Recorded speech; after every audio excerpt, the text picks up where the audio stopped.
Now, in this video of less, we will talk about the comments. In comments, basically the comments are common in almost all the languages, whether you are a designer working with the HTML or you are a programmer working in some programming language.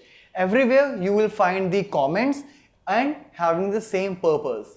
Comments are passed for passing some additional information which you don't want to get reflected in your code or in the output, but just for the internal purpose.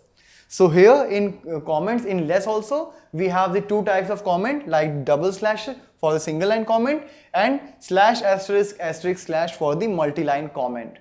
Along with that, there is one more difference, like if you will put this double slash, means the single line comment, it will only be visible in your less file where you are writing it. They will not be reflected in your CSS file, because double slash is not a comment in CSS. In CSS, it's only slash asterisk asterisk slash, means this multi-line comment is applicable.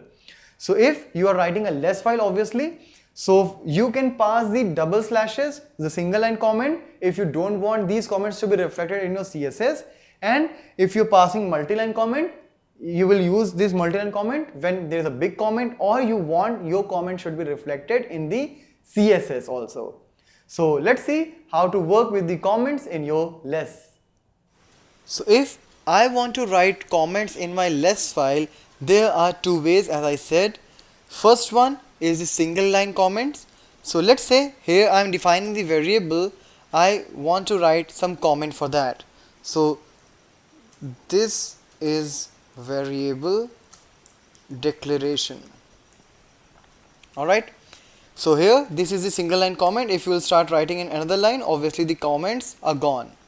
And the another way of doing that is the multi-line comment that starts with slash asterisk. Alright, so these are the multi-line comments.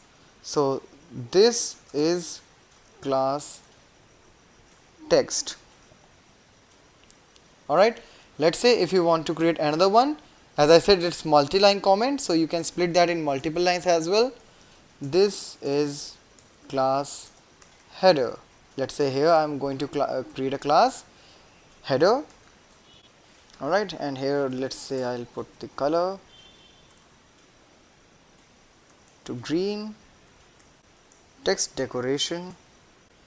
So these are the two ways of writing the multi-line comment. Either you can finish that in single line or you can drag it to multiple lines. So anything between these is a comment. Alright, like if I want, I can split that in two different lines.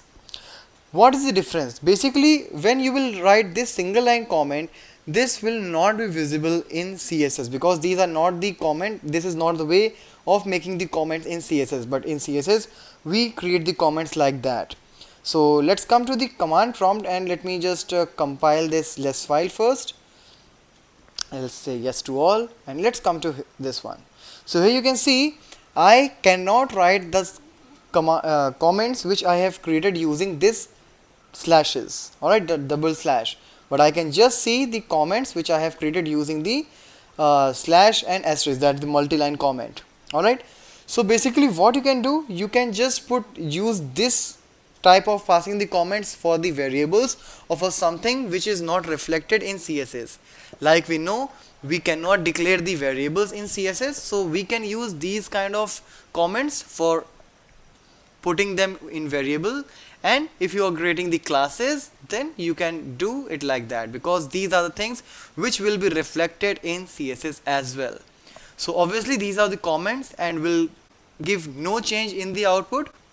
So there's no use of executing it, but yes, this is the way, these are the couple of ways of writing the comments in your less file.